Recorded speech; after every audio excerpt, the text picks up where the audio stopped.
Okay, we are now recording, and I'm going to introduce myself by first introducing how I evolved in confidence more so than my business resume. Started my career as a classroom teacher and thought I would save kids and save the world, and got frustrated with the educational system. So I joined in a software company called Jostens Learning. And that's when I uncovered that I had this natural gift for business that I really didn't know that I had.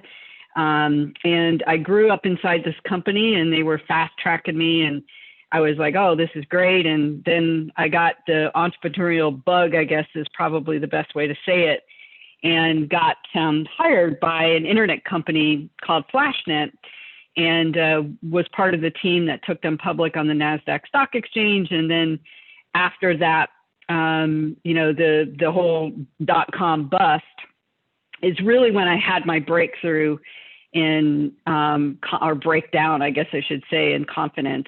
Prior to that, I used my career and my career aspirations to make me feel confident. So all of my confidence was perpetuated based on my title, my income, how much my company valued me. When I was president of FlashNet, I carried around my business card with the name president on it of this internet company, and it became my identity. And I was so addicted to external validation that when that company literally, exploded in the .com bust, we were acquired. So after a story IPO on the NASDAQ stock exchange, the .com bubble bursts, the business comes crashing down. And Prodigy buys FlashNet, and then AT&T buys Prodigy. And I get called in with about 300 of my employees and to a meeting, and they basically say, we're doing away with FlashNet, and you guys aren't going to have a job in a few months. So that really affected me. And shortly after that occurred, 9/11 happened, which also affected me. And I really had this gut check moment where I realized my entire life up until this point, and I was in my 30s at the time, probably 34, 35, that my entire professional life, its own purpose was to make me feel confident, that my career aspirations, the money I made, the title I had, everything was designed. I used it to make me feel good enough. And that without that career, without that title, without carrying around that business card that said president of FlashNet on it, I wasn't confident.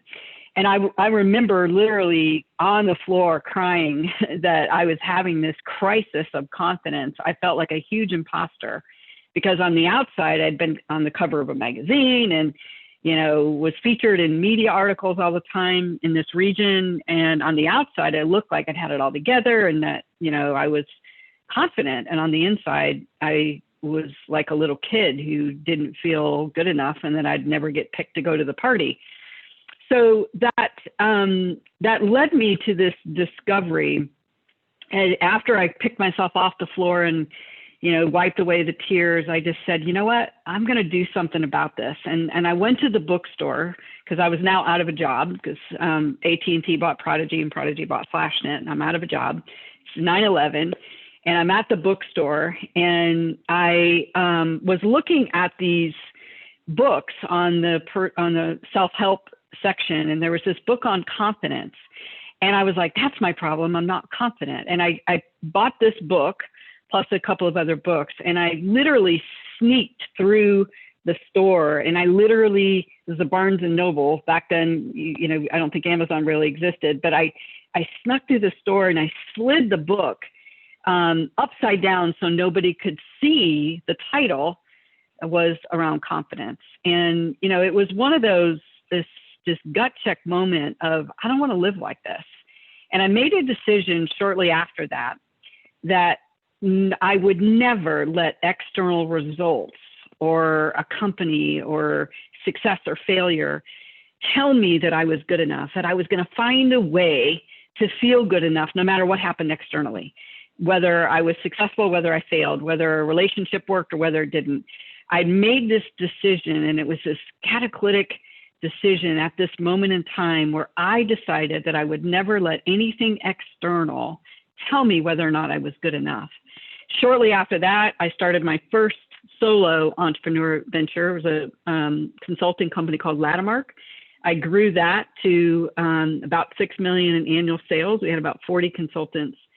And then lo and behold, I had this next big breakthrough in confidence where I realized that I had built my company to still reinforce this notion that I'm good enough. So I went from, being an employee, trying to prove that I was good enough, to, well, I'll build my own company and maybe that will prove that I'm good enough. And I hadn't really healed this demon that we use our careers, our family, our house, our car, whatever, to validate our worth.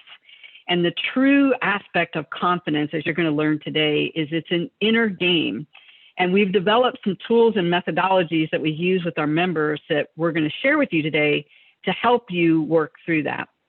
Now, the best part of the story is that fearlessness that developed over time, my ability to deal with fear, my ability to own my stuff, led me to building a purposeful portfolio of companies called Share on Purpose. And I started this in 2009 with this idea that I would make a difference and make money.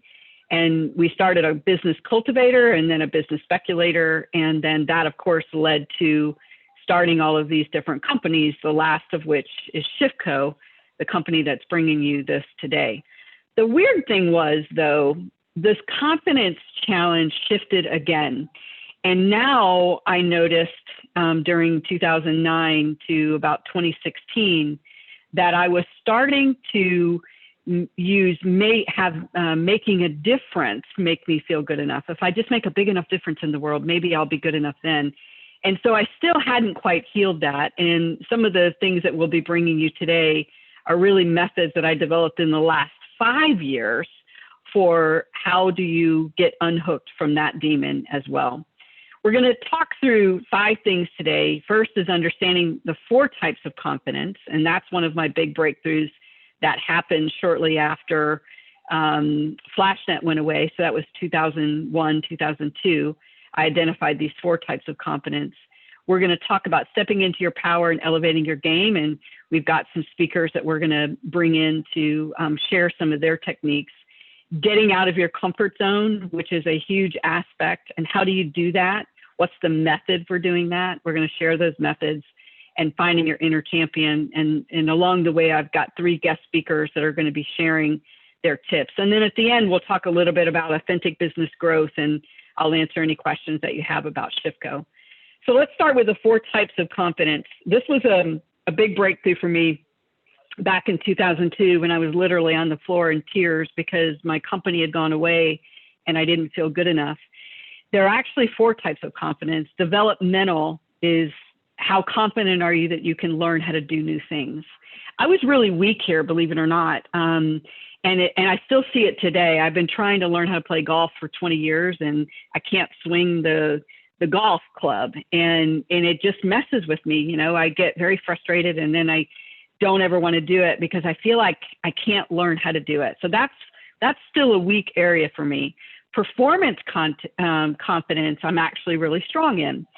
Performance confidence is, hey, I can be confident that I can improve my ability to perform.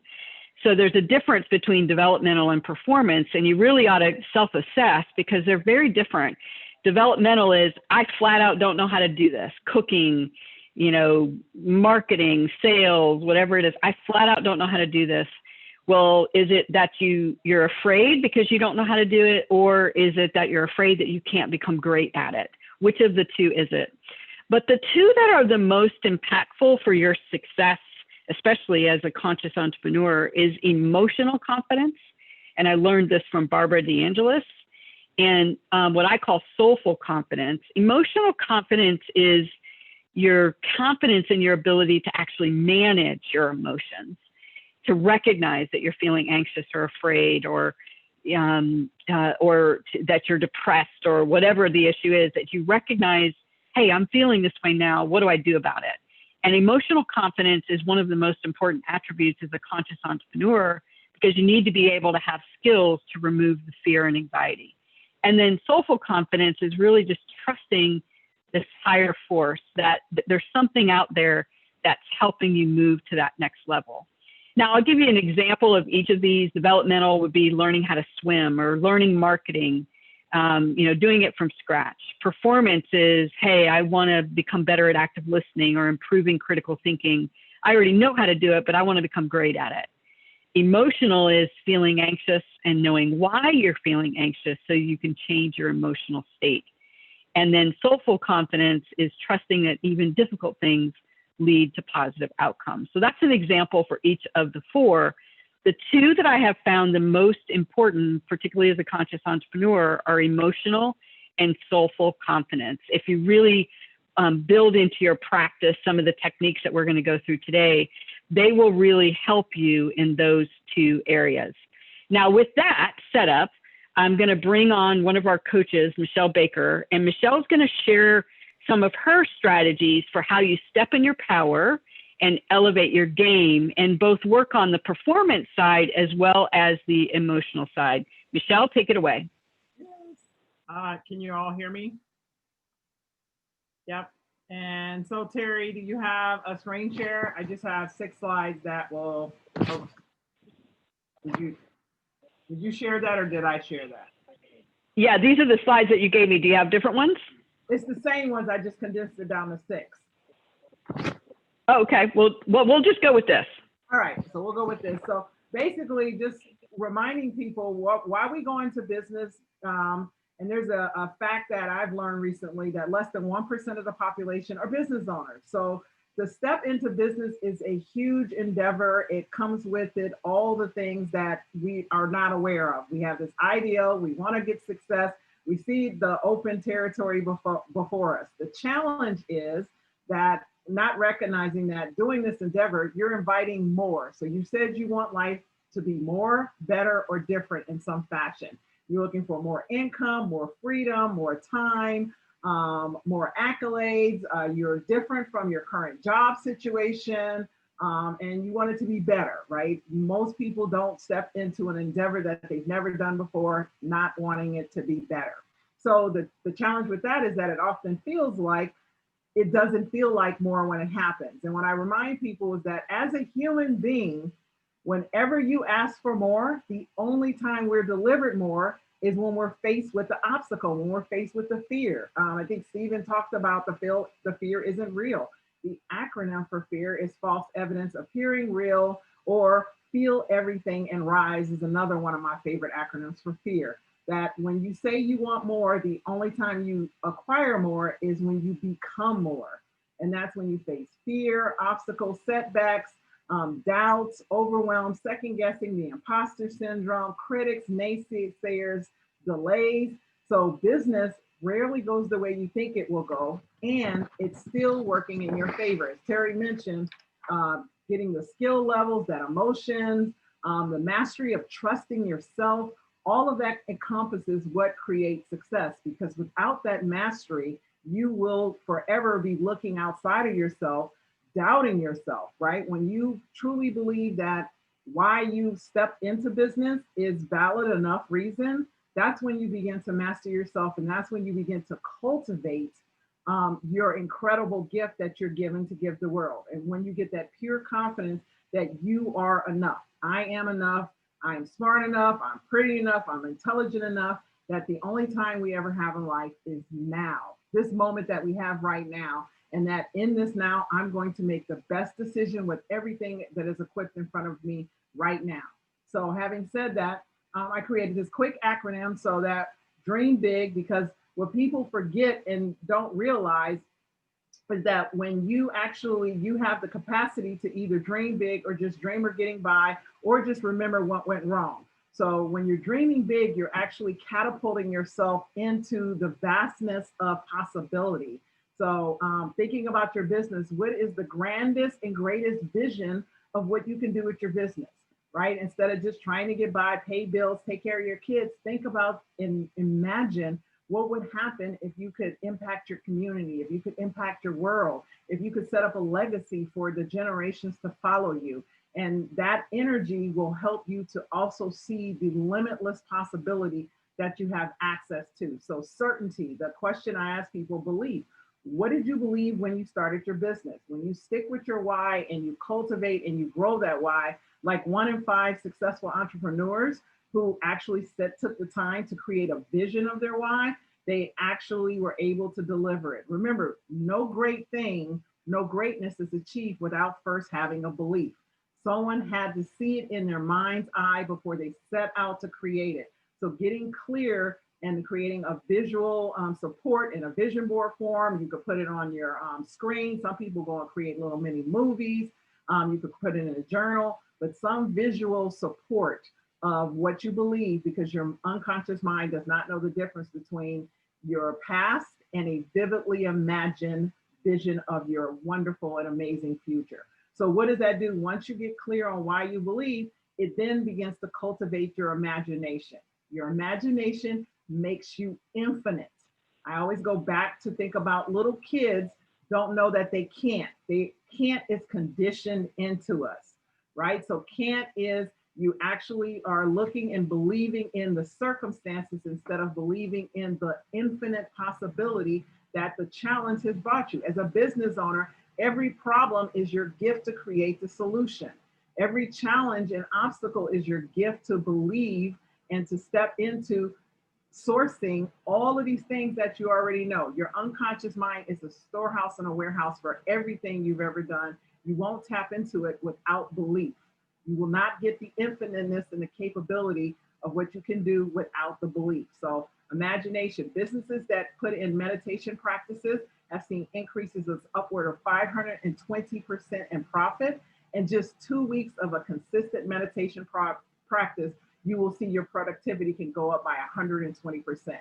And if you stay consistent, it will go up even more, because that's how you tap into the infiniteness that exists inside of you when you are able to synthesize what's happening, what you already know, and what you're capable of will all come together, and you will start to deliver your own solutions. I always remind people, ask yourself the question, what if it does go well for me? So begin to ask yourself, what if it goes well type questions. What if I can do this? What if I am ready? And walk away, and your mind will go to work on your behalf. And then the last letter that I tell people with the big, so you're believing, your imagination is going, you're starting to go, oh my God, I'm smarter than I think I am. I'm actually a genius, right? You literally start to applaud yourself on the back when you put these things into practice, is gratitude. When you truly believe, so this circles back to the belief, when you truly believe things are working in your favor, you're calm, you're grateful, you're easygoing, you're helping other people, your time is limitless. Think about what happens when you're truly in a state of belief that everything is working in your favor. If you make a list of that, and I call it the gratitude list, and this is why people start their day in gratitude or end their day in gratitude, is to remind themselves that I actually have everything I need and everything is working in my favor, no matter what it looks like. So 86% of buyers are willing to pay more for great customer service. You give better customer service when you're grateful for the fact that you have this buyer in front of you, for this opportunity to share with them the value that you have, versus thinking about, oh my God, they didn't show up on time, they didn't pay, they didn't, instead of thinking, yes, no matter what has happened, I am grateful for this opportunity. And 53% of employees would stay longer at a company where they felt appreciated. I'm grateful no matter what they did. They didn't do it the way I would have done it. And I'm grateful for the opportunity to elevate someone else. So the last thing I'll leave you with is something to think about embracing. Fear is your friend. Fear is just meant to tell you that you're on your way to amazing. We condition ourselves to be tied to this emotion of uncertainty instead of actually realizing that success is your ability to adapt when you're uncomfortable, uncertain, and inconvenient. When you can stand up and shine and still be valuable and grateful and kind and compassionate in the midst of those emotions, you will attract so much more opportunity to you. So remember, fear is your friend. Experiences, remind yourself of why you started. Every day, all day, remind yourself so your mind gets in the habit of remembering that I am just mastering myself. And in my mastery of self, people get the benefit of me getting better and better because I become better and better at the service or product or opportunity that I offer to my buyers. Establish a practice of gratitude and appreciation for yourself and for others. Begin to think of how you appreciate someone and how, instead of what they did wrong, what did they do right? And then how can we create a better outcome, because you're amazing and I'm grateful that you're here. And engage regularly with the business community. ShiftCo is an incredible community where I tell people it's the first time in business where I've been with a group of people who just get it, because many of them have done the mindfulness work. So we're on to the creativity and the cultivating business work. So, and that's it. Awesome, Michelle. Thank you so much. And thank you for being one of our A-star, A++ coaches. I want to shift and build off of what Michelle said, and I want to talk about one of the methods that we use inside ShiftCo. There's no doubt that the reason why our members are growing is, because we've got very unique and effective business growth methodology. But what a lot of people don't realize is all of the coaches have been exposed to some methods that we use, and our members are exposed to it with what we call the pure confidence framework. And the part of what we're doing is we're helping you get out of your comfort zone. So this is part of what we're doing. And what we're doing with the mapping process and working with your mentor is we're helping you get comfortable with wherever you are in your business. There's no right, there's no wrong. Wherever you are is wherever you are. And we're moving you then through the fear zone. And we try to help you move from the comfort zone through the fear zone by working with you, making you feel safe. The coaches we work very, very hard as a team to make our members feel safe, that they can ask for additional help. And part of the design behind that is helping you move through this fear zone. It's the fear zone where people get stuck. And when people hit the fear zone, they're like, oh, that's not cool. And they back up and they go back into the comfort zone. And that's a large part of why businesses and entrepreneurs get stuck, is they get into that fear zone. They're either, I don't know how to learn that. I don't know how to sell, or I don't know, I don't like to talk in front of people, or, I don't know how to write stuff. And they have all these stories they tell themselves, and they paralyze themselves. Or they're afraid that someone's going to judge them, and they're afraid they're going to fail, and they're affected by other people's opinions. And that fear zone, the natural tendency is for us to then back up and go back into the comfort zone. What our coaches and mentors help you do is move through that fear zone and move into the learning zone, where we just say, look, it's not a big deal. We just need to define the problem that we need to solve, or this, it's just this one skill that we're going to work on. And what you do when you're in the learning zone is you really extend your comfort zone, and it shrinks the fear zone. So the comfort zone gets larger and the fear zone gets smaller when you move into the learning zone. And when that occurs, that's when you move into the growth zone. That's when you grow, that's when you evolve, and that's when your business grows. So that's part of the methodology underneath the pathway system, underneath the mentor and the map process, underneath the way that the coaches work with you.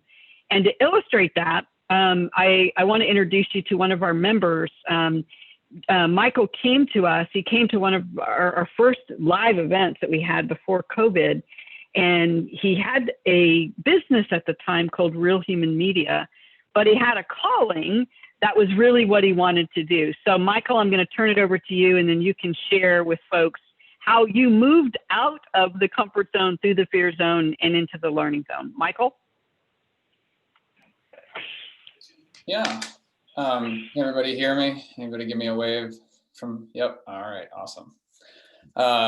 Hi, everyone. I have these crazy glasses that I don't like. I don't actually wear glasses, but they help cut the blue light. It's like a new trend, everybody. I don't know who knows that, but I don't really like how much they reflect. So I'm going to look directly into all your souls out there.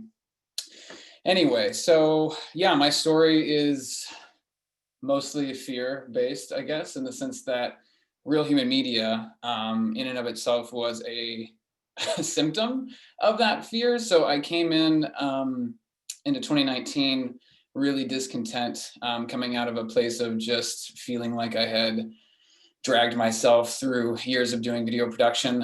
My background is video and photo, and when I first started doing that, I had no idea what I wanted to do. I knew that I really had a heart for people. I had this desire to be around people, to explore, to be adventurous with those relationships, and had no way to translate that into an actual business. So I thought, hey, video production is something that I think I could do, and I think people will somehow applaud me or celebrate me if I do good work. And so I kind of had this extremely fear-based attachment to video production as this way that I could get people's approval.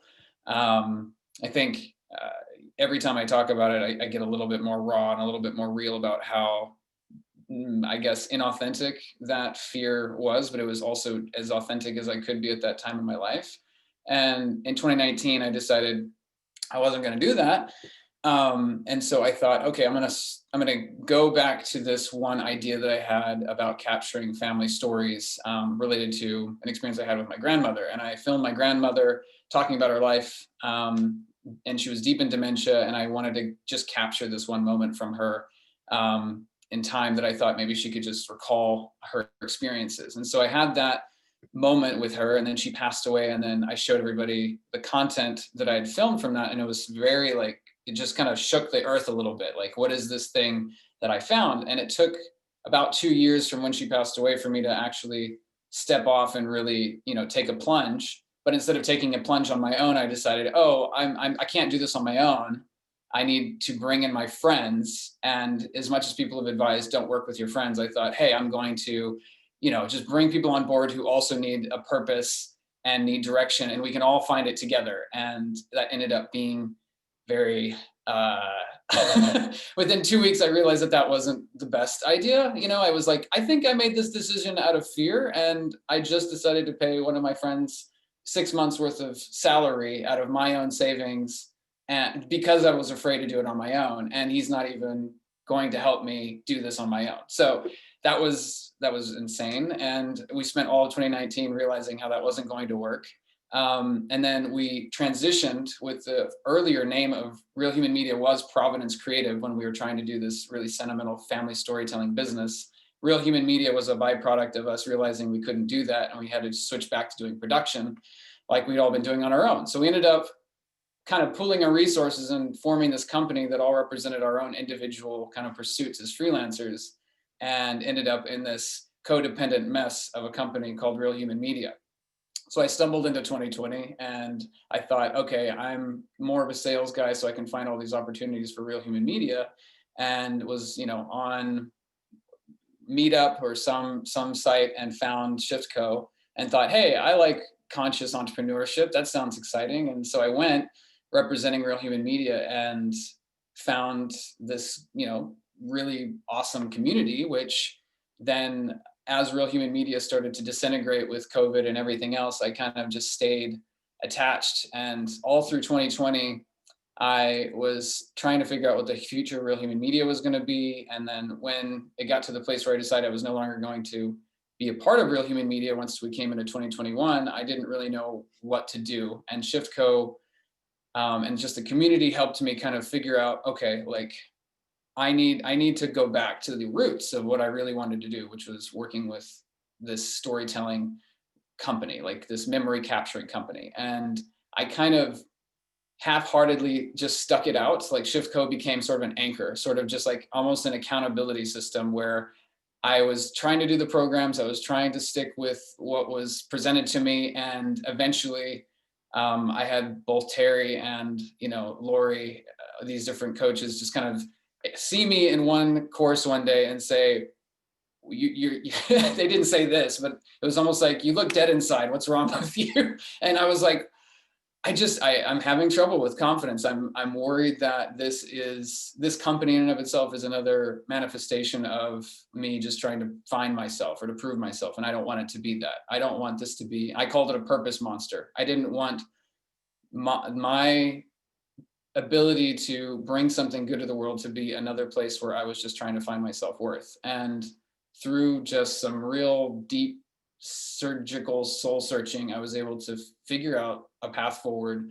to fully invest myself and, leave behind this old pattern of clinging to something that no longer served me, and letting go of it. And it's still a process, but I'm here and I'm excited for the first time in a long time and optimistic. And yeah, I don't know. That's the And now you're launching the thing that you really are meant to do, right? I am. Yeah. And what I want to point out with Michael's story is, you know, we had this and I know you'll remember this point where it was, I was like, call the BS, right? And I was like, look, you're in the fear zone, right? You know, you're going through the motions, but you're uncomfortable. Let's move and let's really own whatever this thing is. And let's go for it. It's like Michelle said, dream big. Let's go for the thing that you want. You're going to be afraid no matter what. Let's go for the thing that you really want. Do you remember that moment, Michael? Absolutely. And it was just hard. I think tapping into my desires and being honest with myself about what I really wanted. It took that huge effort of letting go of the baggage associated with thinking I wasn't good enough to get what I wanted. Exactly. And that story, we tell ourselves that story all the time, you know, where I'm not good enough to have the thing I really want. So I'm going to go for the thing that I think I can have because I'm afraid of what I really want. And then we end up not being happy and miserable, and we're still telling ourselves the same story. So I want to honor you, Michael, for stepping out there and for being willing to share your story. And I look forward to putting your new logo for your new company here. And you know, and being one of your first customers, as I already mentioned, when you launch that your new concept here very shortly. So thank you so much for being authentic. I want to share one other method with you, and this is a really powerful method. It's probably one of the most important methods for the how do you go into those places and dig deep. And Michael will remember this work as well. And it's really related to finding the part of yourself that is already great. There's a part of you that is already great. What we've got to do is we got to peel back the layers and the stories and the BS that we're telling ourselves so we can find that place.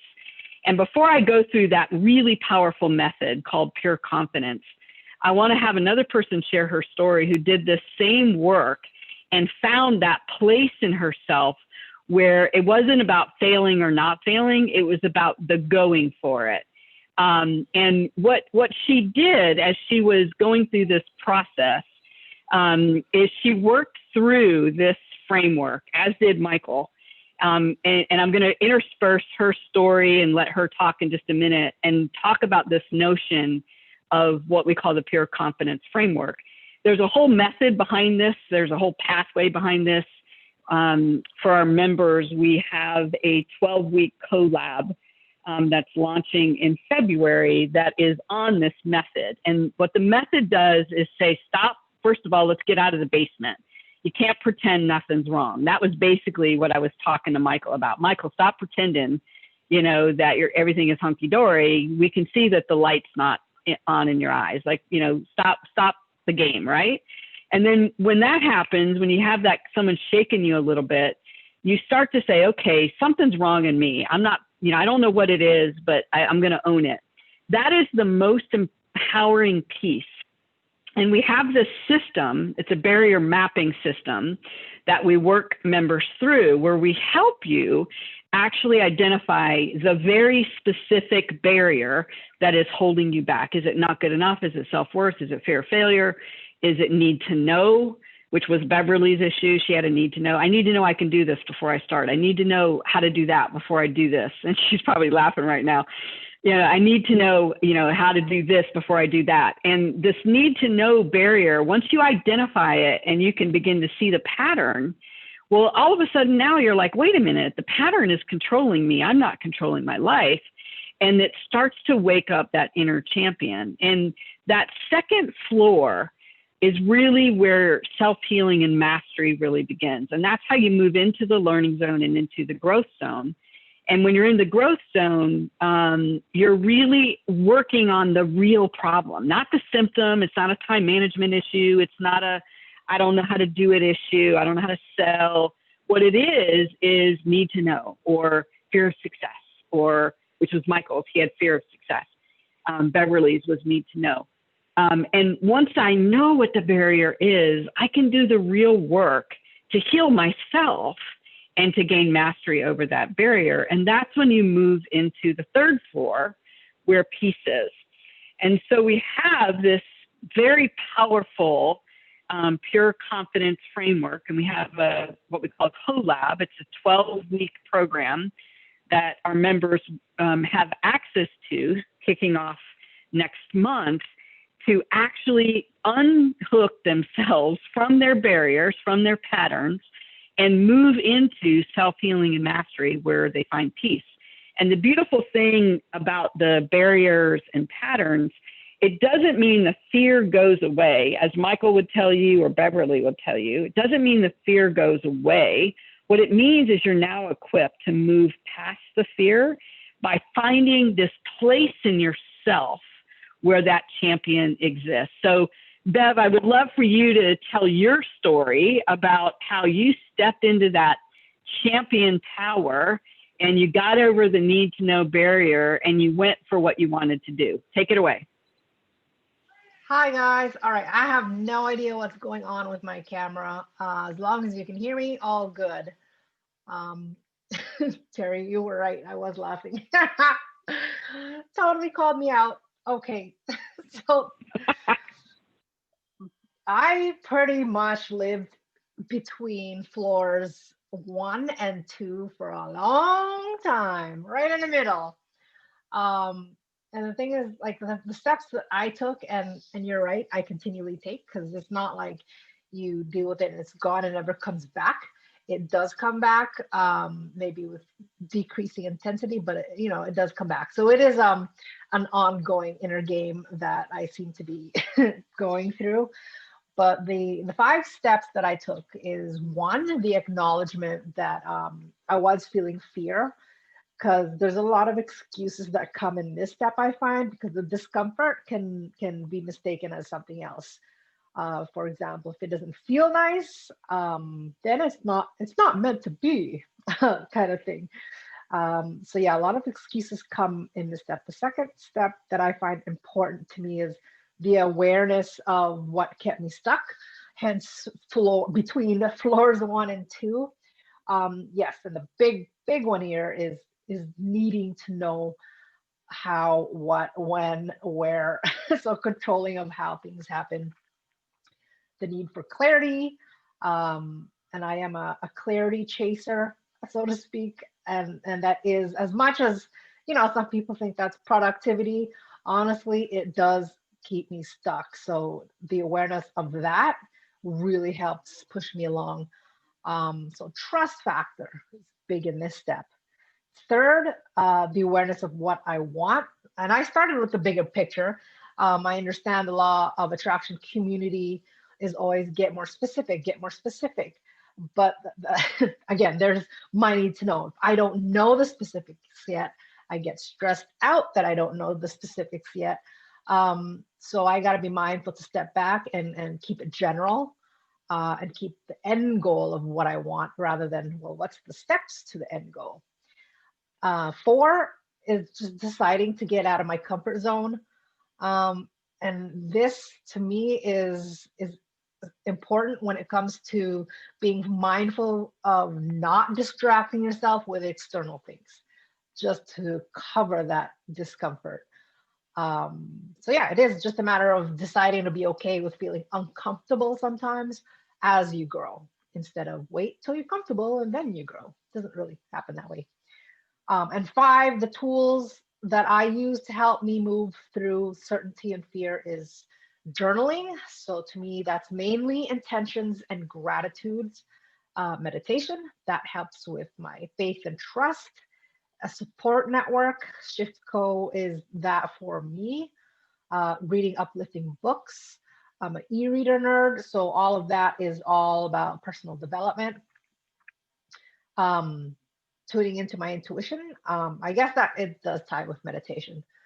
And I find like, yeah, the monkey mind does come along, but this is a really good practice for me to just make it shut up and increase my intuition.